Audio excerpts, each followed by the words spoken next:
So what are transistors?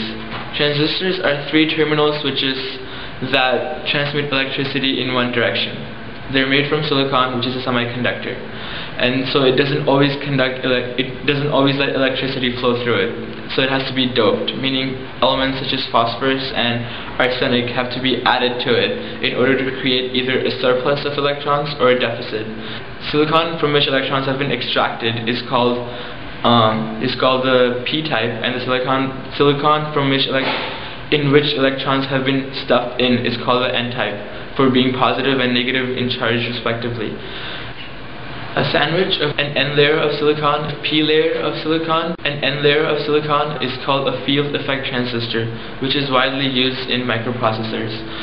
The three slabs of silicon that are placed next to each other are the terminals, formerly called the source, the gate, and the drain. So when a positive voltage, which is an invisible field of force that attracts opposite electric charges to each other, is placed at the n gate, which is a n-type with more electrons, the extra electrons flow out of the n gate into the drain, generating an electric current. So there are millions of these transistors on microprocessors, and one could make the analogy that transistors are like neurons, and the microprocessor is like the brain of the computer. So all these transistors, they congregate to make what are called logic gates, and these logic gates use what's called Boolean algebra, something very similar to what our brain uses. An example of this is an AND gate inside microprocessors. So the AND gate is very similar in function to the logic operator AND that's common in many programming languages such as Java. So the AND gate generates current if and only if a certain number of other gates are switched on, channeling their current into this gate. If even one of the input of this collection of input of current is missing, then this AND gate will remain switched off.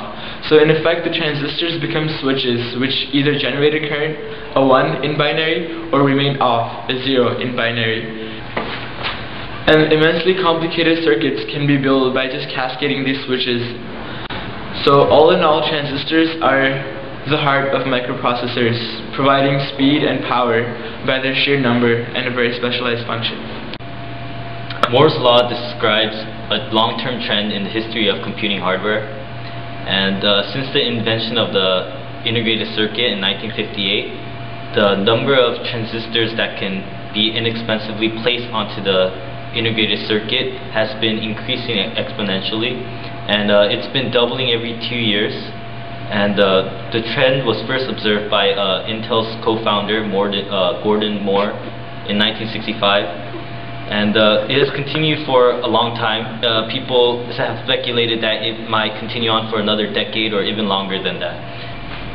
Here we can see the trend of computing power from 1971 to 2008, and almost every measure of digital electronics is strongly linked to Moore's law, including pixels in a camera, or processing speed, memory capacity. All these components in electronic devices are linked to Moore's law and have been very consistently following the trend as well. One issue we currently face in the processor industry is that they're getting to a point where they actually won't be able to shrink transistors any further.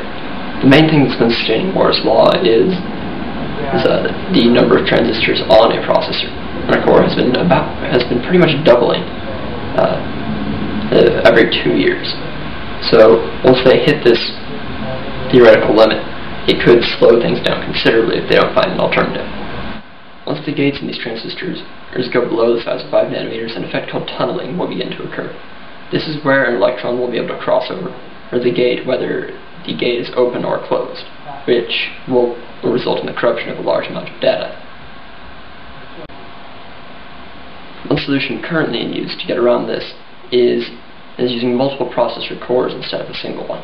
This allows them to have quite a few more transistors in the processor itself without having to actually shrink the size of the transistors themselves.